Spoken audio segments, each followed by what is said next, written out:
चुनाव आयोग निष्पक्ष है, यह वो खुद कहता है या फिर बीजेपी वाले कहते हैं। लेकिन ऐसा क्यों है कि इस देश के विपक्ष से लेकर देश की जनता यह मानने के लिए तैयार नहीं होती? क्योंकि आज जो असली सबूत दिखाऊंगा वो समझ जाइए। आज तीन बड़ी खबरें हैं और तीनों की तीनों चुनाव आयोग से जुड़ी हैं और क्यों अखिलेश यादव के दावे में दम नजर आता है वो भी आपको बताऊंगा। जरा सबसे पहली जो हमारी खबर होगी, खबर है कि राहत के नाम पर गोदी एंकर चीख चीख कर बता रहे हैं कि कितना दयालु कृपालु है चुनाव आयोग कि उसने एसआईआर के लिए डेट बढ़ा दी दूसरी बार। पहली खबर। दूसरी जो खबर आपको दिखाऊंगा ये कि बीजेपी शासित राज्यों में ही सिर्फ एक्सटेंशन क्यों हुआ, जहां बीजेपी सत्ता में नहीं है वहां एसआईआर की डेट क्यों नहीं बढ़ाई गई, ये दोहरा रवैया क्यों, ये किसके आदेश पर हो रहा है और किसको फायदा पहुंचाने के लिए हो रहा है, कैसे यूपी के में चुनाव आयोग के लिए सिरदर्द बन गया एसआईआर। 3 करोड़ वोटर गायब हो जाते हैं, उनका अता पता नहीं होता, अब उनको ढूंढने का अभियान चलाया जाएगा, वो कहां चले गए।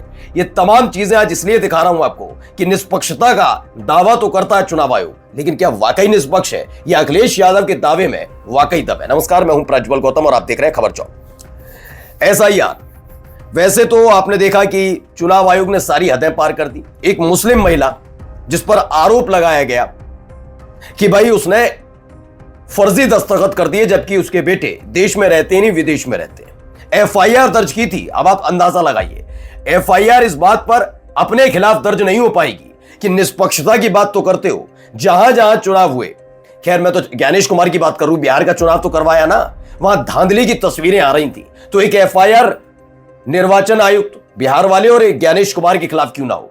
क्योंकि पैसा तो इसीलिए मिलता है ना, जो आदमी जिम्मेदार नहीं गैर जिम्मेदार है, जो चुनाव ढंग से नहीं करा पाए, तो उसके खिलाफ भी एफआईआर होनी चाहिए। ठीक है, खैर मैं इस पर बढ़ाऊंगा, आगे बताऊंगा। लेकिन ये देखिए जी न्यूज की खबर, राहत। जी न्यूज चीख चीख कर बता रहा है भाई ये राहत मिल गई है। यूपी में बड़ी एसआईआर की डेडलाइन, अब इस दिन तक वोटर लिस्ट में जुड़वा सकेंगे नाम। तो ये दयालु कृपालु बताने का नाम चल रहा है। क्या बताया है? पहले 11 दिसंबर तक समय सीमा थी, वो बढ़ाई गई, अब 26 दिसंबर तक बढ़ा दिया गया। ऐसे में बीएलओ के साथ साथ वोटर लिस्ट में नाम जुड़वाने और कटवाने वालों को भी राहत मिली है, ये कहा जा रहा है। तो ये कौन सी राहत दे दी? ये राहत का मसला बताइए। एसआईआर की वजह से जो नाम कट रहे हैं वो महत्वपूर्ण है। डेट बढ़ाकर एहसान नहीं किया ज्ञानेश कुमार ने, और करना चाहिए था। क्या लगातार हो रहे बीएलओ को लेकर अप्रिय घटनाएं आई हैं सामने, तो क्या उस जिले के बड़े बड़े अधिकारियों के खिलाफ एफआईआर हुई? क्या उनके साथ साथ ज्ञानेश कुमार के खिलाफ एफआईआर हुई? नहीं होनी चाहिए क्या? ये दबाव वाली राजनीति क्यों? दूसरा, अब आते हैं कहां कहां डेट बढ़ी है। न्यूज 18 ने बताया यूपी में 15 यानी कि 26 दिसंबर, 11 दिसंबर तक नहीं, 15 दिनों बढ़ा दिया यानी 26 दिसंबर तक, और मध्य प्रदेश में 7 दिन। यूपी यानी योगी आदित्यनाथ, एमपी यानी मोहन यादव, यूपी यानी बीजेपी, एमपी यानी बीजेपी, दोनों राज्य में बीजेपी, और दोनों जगह एक्सटेंशन हो जाता है। एक जगह 15 दिन का, एक जगह 7 दिन का। अच्छी बात है। 6 राज्यों में बढ़ी एसआईआर की तारीख, लेकिन बंगाल में नो एक्सटेंशन। ये क्यों? नो एक्सटेंशन क्यों? अब आप क्या कर रहे हैं ना, एक्सटेंशन देकर, मैंने कहा ना जैसे वो जीएसटी वाला, जैसे आका वैसे इनके सारे के सारे कारिंदे। कैसे? जीएसटी लगाओ तुम, वसूलो तुम, 8-8, 9-9 साल तक लोगों से ज्यादा जीएसटी वसूलो तुम, बनाओ अपने आलीशान दफ्तर तुम, और बाद में जीएसटी कम करके ढोल पिटवाओ तुम की राह ऐतिहासिक है। भाई राजा तो दयालु है, काहे बात के दयालु भाई, ऐसी ये है। एसआईआर की वजह से बीएलओ की जा रही है जान, तब नहीं है जुबान खोली।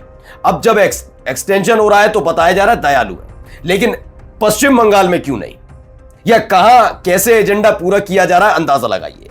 अब आते तीसरी महत्वपूर्ण खबर पर, कहां गए यूपी के 3 करोड़ वोटर्स? एसआईआर में नहीं मिला रिकॉर्ड। क्या इलेक्शन कमीशन आज लेगा अहम फैसला? चुनाव आयोग उत्तर प्रदेश सहित कई राज्यों में स्पेशल समरी रिवीजन यानी एसआईआर की लास्ट डेट बढ़ाने पर विचार कर रहा है। इस पर चुनाव आयोग की हाई लेवल बैठक में फैसला लिया जाएगा। खैर ले लिया है, लेकिन 3 करोड़ वोटर्स कहां हैं? ये 3 करोड़ वोटर्स के बारे में कभी सोचने की कोशिश की? कभी ये पता करने की कोशिश की है कि एक वक्त हुआ करता था जब मतदाता जागरूकता अभियान चलता था, नाम जुड़वाए जाते थे, अब नाम काटने का अभियान चल रहा है। ये पहला अनुभव शायद किसी भी देश में, हमारे देश में तो कभी नहीं हुआ, किसी भी देश में ऐसा नहीं हुआ होगा। हमारे देश में, मैंने कहा ना, कोई मकान दुकान बन रही है, तोड़वाना है, बता दो बीजेपी शासित राज्य वाले कर देते हैं। पार्टियां तोड़वानी है, सरकार गिरवानी है, नाम कटवाने हैं, बस यही काम है। क्या बनाकर दिया उसकी जानकारी मत लीजिए, क्या तोड़वाया, कैसे नफरत फैलाई या फिर कैसे नाम कटे, उसका पूरी जिम्मेदारी ये लोग उठाते हैं। फिलहाल उत्तर प्रदेश में तो फंस गई है बीजेपी इसलिए कह रहा हूं क्योंकि चुनाव आयोग से अगर कुछ कहा जाता है, ज्ञानेश कुमार से कुछ कहा जाता है, तो मिर्च इनको ही लगती है। ये रिश्ता क्या कहलाता है। नमस्कार।